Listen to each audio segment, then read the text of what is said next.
What up, nerds? Just taking a look at a company called Halberd. Actually had this requested to give some analysis on Twitter from a Twitter friend. Was actually talking about a different stock, and the person said, "Hey, you're a hematologist, will you take a look at this?" So this company is called Halberd. It is the nanoest of nano-caps. As you can see, market cap is only 1.2 million. Company has a couple $1 million in debt, not much cash, but some interesting intellectual property. It's definitely a penny stock. We call penny stocks if you're trading less than $3 per share, but this is 4.7 cents a share. Trading in the higher end of its 52-week range. But you can see company's not worth a lot. And like many small micro nano caps, it's cash strapped, so you can expect dilution in the future.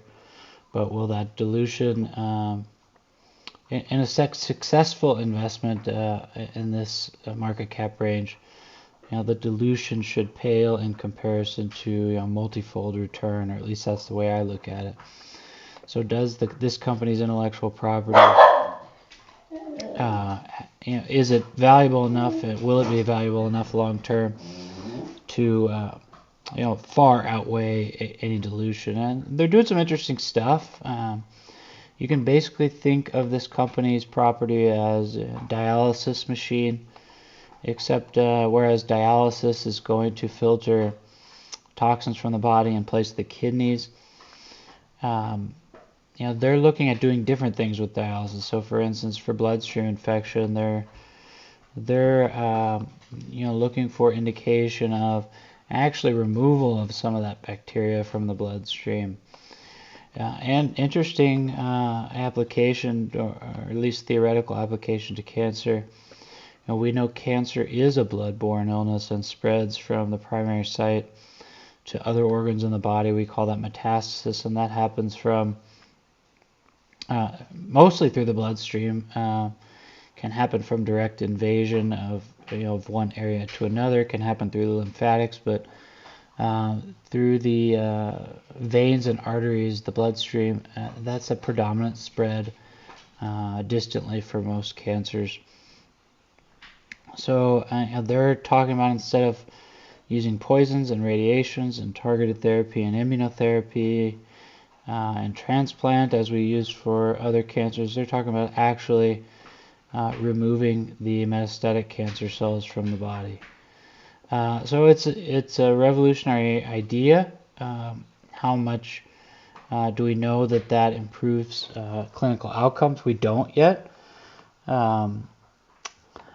But it's definitely an interesting hypothesis, and the valuation of this company is small enough that it's probably, although it is a gamble, it's a calculated gamble, I think. So it's a company that's not worth very much at all. I mean, $1 million, tiny. You tack on their debt, $3 million worth. The company also is looking at a drug designed to treat fibromyalgia and also multiple sclerosis. So I haven't gone too much in terms of research of how this drug works, but targeting fibromyalgia and multiple sclerosis, I presume that has some anti-inflammatory properties that decrease the activity of the immune system. So this is not a slam dunk in the next year or two company. This is a company that's probably an all or nothing risk, and the reward probably outweighs the risk at this small market cap. And it's certainly interesting. Morningstar thinks, again, they think that the risk benefit is discounted. So they think, to take this risk that this company is going to be successful, you're probably paying a 37% discount. But it's far from certain that they will be successful. And And although they've certainly got a chance, and there's good scientific basis for some of the stuff they're doing, they're just at an earlier stage of development. And then a company that other companies we've looked at that have good positive phase 1, 2, and 3 data, or the data's all there, they're just waiting to market the product. And this company is really in kind of its infancy stage, at least in terms of the level of the science, but it has a chance to be good science. So this is a company I probably buy some shares in, but I wouldn't go crazy based on the way I handle my portfolio and allocate my investments in terms of percentages, just because there is some risk of failure. But again, if they hit, the risk reward is many more fold than any of the other companies we've looked at. You're probably talking about 100 or 1,000 fold returns versus 3, 5, 10, 20, 50 for some of these other companies we've taken a look at. So it seems like something that would be worthwhile swinging away at. I wouldn't get too crazy.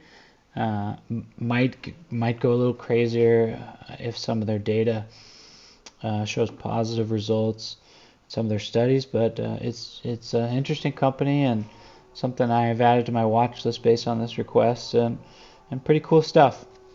All right, everybody, take care and enjoy yourselves and have a good week. Bye.